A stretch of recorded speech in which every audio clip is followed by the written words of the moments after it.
So the Krill were highly aggressive carnivores. The Krill were small, winged creatures measuring around 2 to 3 inches in length.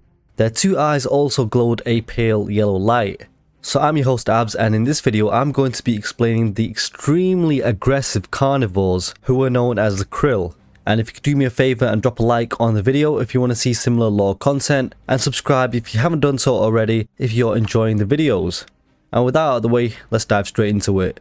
So the Krill were native to the Outer Hollow on the planet Sera, and the Hollow is an underground tunnel network beneath the surface of Sera that was home to indigenous subterranean creatures as well as the Locust Horde. Located in the crust of Sera, the Hollow is separated between the Inner Hollow and the Outer Hollow. So the Krill were known to live in the Outer Hollow, which was closer to the surface compared to the Inner Hollow, and the Outer Hollow was explored by humans after the invention of the lightmass process to refine emulsion for fuel. Due to their subterranean nature, Krill were extremely photosensitive, with bright sources of light blinding them to the point of physical pain.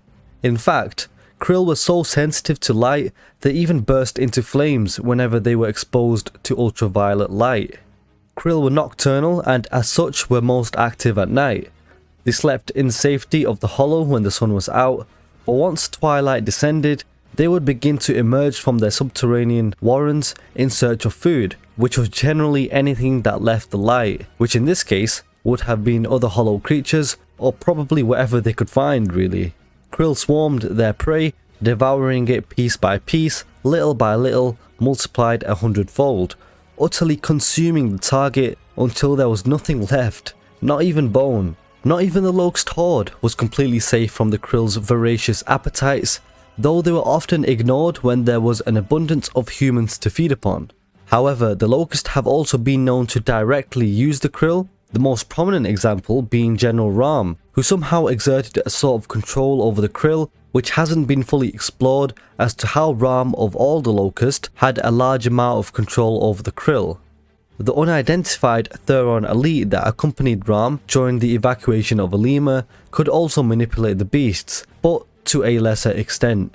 The Locust used the Krill grenade, which was a weapon used by the Theron elite, and it is considered a more tactical but unsophisticated way of weaponizing Krill in contrast to RAAM's symbiotic and mutualistic relationship. Due to this factor, Krill grenades are only gifted to the most elite of Locust and only those under RAAM's command, given the veracity of the Krill. It functioned similar to an ink grenade, but instead of toxic ink, it attracted a swarm of Krill to rip apart any humans unfortunate enough to be caught in it. Now, it is unknown how the grenade actually attracts the Krill, but it seems that since the evacuation of Alima took place during daylight, the grenade might obscure the area so that the Krill can attack the victim. It could also be something in the ink that helps the Krill detect its prey, such as a peculiar pheromone that attracts only Krill to that particular vicinity. As such, despite similar outward appearances, it is possible that this species of immature nemesis are a special and separate breed. And nemesis were flying organic mortars used by the Locust Horde. They were released by a Seeder's secondary mouth and would make a beeline for the nearest enemy unit. It was deadly against Cog Gear Squads or King Ravens, and nemesis were used many times by the Locust Horde during the Locust War. One example was when General RAAM used nemesis during his assault on Alima City. Nemesis played a pivotal role during the assault, inking the skies above the city so that it could be cleared from its human population by a Krill storm. And Krill storms were when Krill congregated in large numbers, sometimes numbering in the millions, and they were considered incredibly dangerous by the coalition of ordered governments, enough to evacuate entire cities if one was seen over the horizon. And by 12 AE, so 12 years after Emergence Day, Krill were becoming more and more common around Jacinto Plateau, which forced the Locust to cut back on their night raids. This caused heavy speculation in the coalition about the origins of the Krill, with Colonel Victor Hoffman guessing that they were an engineered experiment gone wrong, or something else that the Cog did not know about. And at the Tyro Pillar at the end of Gears of War 1, Marcus Phoenix and Dominic Santiago faced off with General RAAM, who once again used the Krill as a shield to protect him from weapons fire. explosives used by the two, and a searchlight manned by the Coltrane from a nearby King Raven caused the Krill to flee RAAM for several moments, leaving him vulnerable to gunfire, though the Krill used these opportunities to attack directly.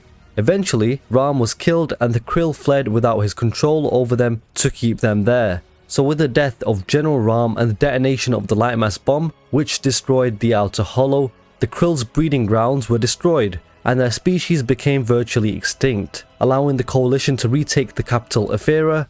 As a result, Ephyrans stranded could once again roam free in their city without the fear of being eaten alive. It has been hinted that there may have been different species of Krill, but this has never come to light, no pun intended. And the Krill were originally planned to be in Gears of War 2. They were supposed to be in a chapter taking place in a cave filled with glowing maggots that they feed upon.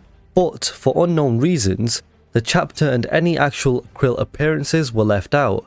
Instead, Epic Games placed a collectible explaining the effects the Lightmass bomb had on the Krill breeding grounds, which led to their extinction.